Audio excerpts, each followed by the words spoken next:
এই উম্মত তো এক নেকি দিয়া জান্নাতে যাবে। কয় নেকি দিয়া? একটা নেকি দিয়া জান্নাতে যাবে এই উম্মত। অন্য উম্মতের কথা জানি না আমি, এই উম্মত এক নেকি দিয়া জান্নাতে যাবে।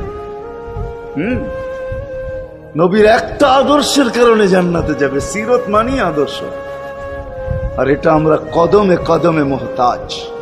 কেননা এই ছোট জীবনটা যদি গ্রহণযোগ্যতা পর্যন্ত পৌঁছাইতে হয় আল্লাহর কাছে, চাই নারী হই, চাই যুবক হই, চাই বৃদ্ধ হই, যেই মানুষই হই না কেন, যেখানেরই হই না কেন, যেই বাসারই হই না কেন, যেই বর্ণেরই হই না কেন, যেই পেশারই হই না কেন, যেই সোসাইটিরই হই না কেন, এই জীবনটাকে যদি গ্রহণযোগ্যতা পর্যন্ত পৌঁছাইতে হয় কার কাছে? দুনিয়া আলাদের কাছে না, মালিকের কাছে, যিনি এক ফোঁটা পানির থেকে অস্তিত্ব দিছেন, যার কাছে আবার আমাদেরকে ফিরা যেতে হবে। পালানোর কোনো সুযোগ নাই। এই জন্যই কোরআন আমাদেরকে বোঝায় আইনাল মাফার। আল্লাহ বলতেছে কোথায় ভাগবে তুমি, বলো কোথায় ভাগবে? কবির কথাই সত্য, যদিও নাকি পালাও তুমি আকাশেতে লাগিয়ে সিঁড়ি লাগাও, যদি আকাশে চলে যাও তো আল্লাহ বলে তোমার বাগার কোনো সুযোগ নাই।